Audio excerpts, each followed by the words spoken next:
The Travis Walton abduction is one of the most talked about and detailed alien abduction stories in UFO lore. It happened on November 5th, 1975 in the Apache-Sitgreaves National Forests near Heber, Arizona. Travis Walton was a logger, and his story has both captivated and divided people for decades, with some believing it to be genuine and others seeing it as a well-crafted hoax. On the evening of November 5th, 1975, Travis Walton and 6 of his coworkers were driving home from a day of cutting trees. They were in a truck heading along a forest road when they saw something strange in the sky. They spotted a bright glowing object hovering over the ground. Curious, Travis got out of the truck to take a closer look at what appeared to be a UFO. As he approached it, a light beam shot from the object, hitting him. His coworkers, shocked by what they saw, drove away in fear, thinking Travis might be dead. After about 15 minutes, they returned to find both Travis and the UFO gone. They called the police, thinking the worst.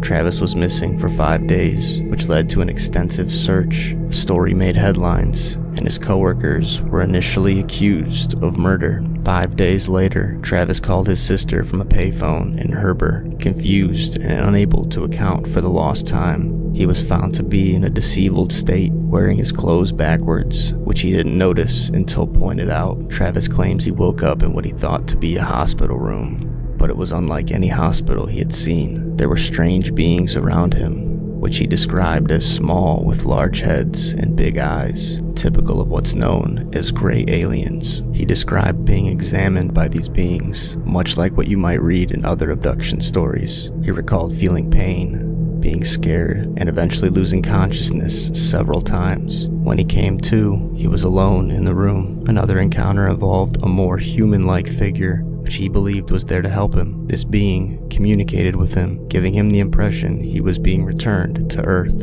Travis's next clear memory was waking up near Heber, near the road, feeling dazed and confused. He made his way to the phone booth to call home, which marked his reappearance after days of being missed. Polygraph tests were conducted on Travis and his coworkers. Most passed, suggesting they believed their stories, though some results were inconclusive or debated. The National Enquirer paid for the story and awarded the loggers a prize for what was considered the best UFO case of 1975, which fueled both interest and skepticism about their motives. Skeptics argue that the event could be a hoax, pointing out that the logging crew was behind schedule and might have used the UFO story as an excuse or to gain attention. Believers in UFOs found the consistency among the witnesses' accounts and the polygraph results compelling, arguing it was one of the best documented abduction cases. A noted UFO skeptic suggests financial penalties for not completing their logging job on time could have been a motive for the hoax. The Travis Walton case inspired the movie Fire in the Sky, which dramatized the abduction, although it took artistic liberties with the events inside the alien craft. Walton himself became a figure in the UFO community,